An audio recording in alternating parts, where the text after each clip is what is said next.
So here we go. Imaginarium at Kilbreda in Mentone. And we are here for Stella Maris Primary School by Morris.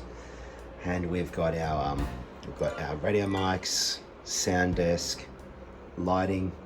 It's a great venue. It is such a good venue. All right, so we're just gonna walk down to the front row. We're gonna sneak behind the curtain, have a bit of a look.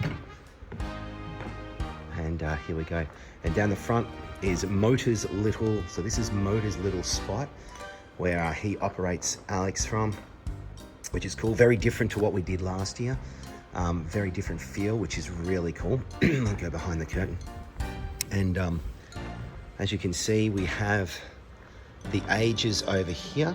Again, this is different to how it was performed last year, which is really cool. And then we have the standard set, which is really cool. But we are going to have massive digital backdrops, and also helps to really envelop the audience, which is great. I love this stage. It is such a great stage. Great rig, like it's just got a great vibe. So it's all a bit exciting. And for those people who know the show, you know what each of these represent. And while it seems like it's a bit of a bare stage, it's actually all that it needs. It doesn't need, the great thing about Imaginarium is it's not something that you need a lot of set for, because it's the story and it's the heart of the story that really carries it. So it's a nice and easy one to put together. And you know, with 140 students on stage, it's gonna be busy. It's gonna be busy. So I'm just sitting up here in the bio box of Kilbreda's auditorium, just taking a moment to breathe. It's been a busy day already. We've did the tech run. We've done the tech run. We did a dress run, and the students will be getting here in around about 40 minutes. So it's a good chance to just breathe and relax. I'm very, very excited for the parents to see Imaginarium with Stella Maris in Beaumaris. It's going to be fantastic. But it's the first of two shows. So Imaginarium is also being staged by St. Mary's in St. Kilda. And what's exciting is to see the differences between the two versions. Different spaces, different venues, different actors, different interpretations, different ways of approaching the songs. It's really, really exciting. Here we go, ladies and gentlemen. Imaginarium at St. Mary's, St. Kilda. Sold out audience, which is just brilliant. And now we're at St. Mary's in St. Kilda East.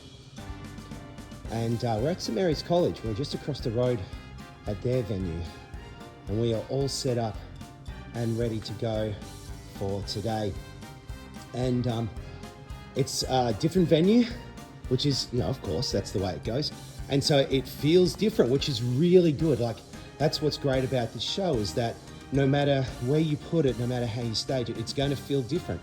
Different people, different cast members, different ideas, different interpretations, and I'm really excited for today's show. We are doing, let's go up the steps. We are doing two shows today. So we have a matinee at 1 o'clock, and then we have a show at 7 o'clock tonight.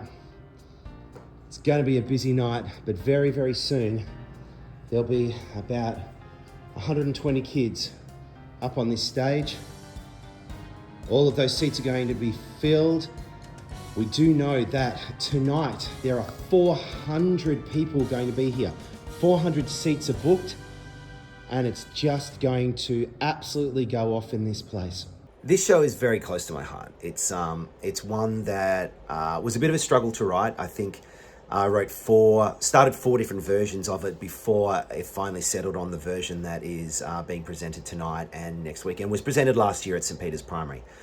But it's really a story of, I guess, fighting with your own internal doubt, and finding how do you overcome doubt, and how do you find a way to push through when everything is weighing you down, when the things that you took for granted, I suppose, your ability to move, and your ability to create, and your ability to imagine and dream, all of those things. When doubt steps in, how do you get beyond that? And certainly when I was writing the show, I remember just sitting there last year not knowing what the show was going to be, and suddenly it popped into my head. It begins with a spark, and that's where it all started. It begins with a spark, a moment of inspiration. That line, "it begins with a spark," is the finale. It's part of the finale of the last song of the show. And I think the struggle with trying to put it together was, well, who is this about? What is this about? What time frame does it take? And in the end, the time frame is the entire lifespan of a person by the name of Alex. We never actually see Alex. We hear her at one point, but we never actually see her. So exhausted. I just need to breathe. She is mentioned and talked about by all of the characters who are effectively inside her head. For sure, there are some comparisons between Inside Out, but I sort of drew a little bit more inspiration from, there was a TV show in the 90s, I think, called Herman's Head. And I sort of drew inspiration from that, and a little bit of Inside Out. But where it deviates from all of those is that it's not in a particular phase of that one person's life. We literally look at Alex's life from the moment she's born all the way through to her final days. And what it means to be a creative person, what it means to be an artiste or a dancer or a singer or an actor or a novelist or a coder or an architect or a builder, whatever it is, whatever that creative journey is for you.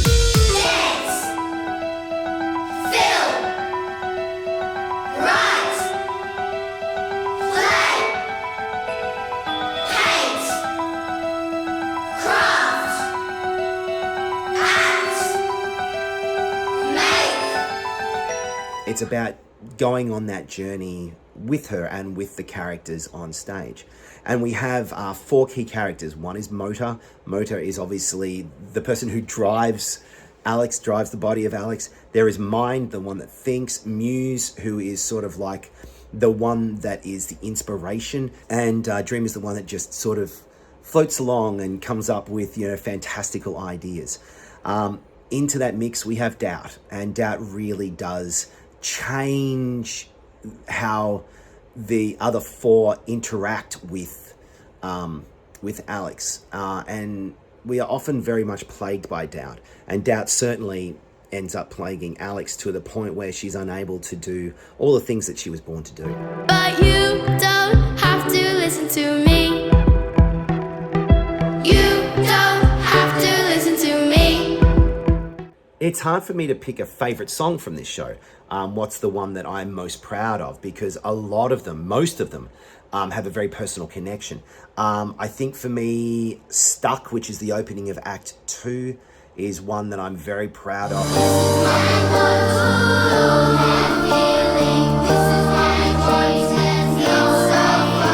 Simply because of its structure and the way that there are 3 very different melody lines that cross over and intersect with each other.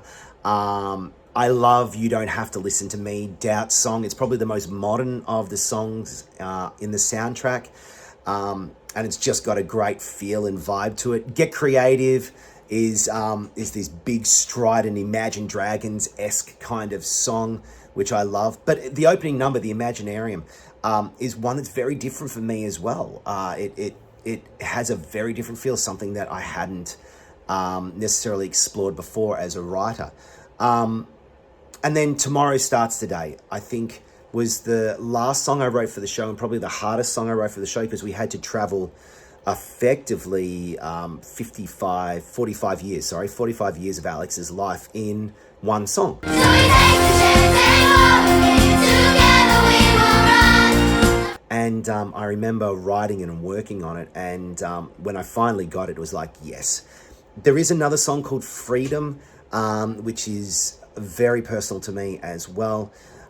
So yeah, it's hard to pick one song that's my favorite, so that's probably my top 5. What she needs is freedom to fly wish she once flew. I think at the end of the day, I want people to know that when they see Imaginarium, I want them to feel like they're seen, they're acknowledged.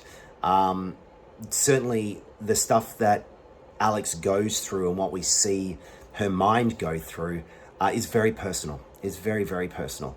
And personal to the characters on stage, personal to me as a writer, but also personal to the audience. And I think there are moments in this where the audience will have a few tears and definitely get a sense of recognition that they're like, oh my goodness, that's me. At least that's what I hope so. But it's going to be an exciting ride tonight, next week as well. And hopefully for the future of Imaginarium, I would love to see this show get done all over the place. And hopefully you get to see it one day too.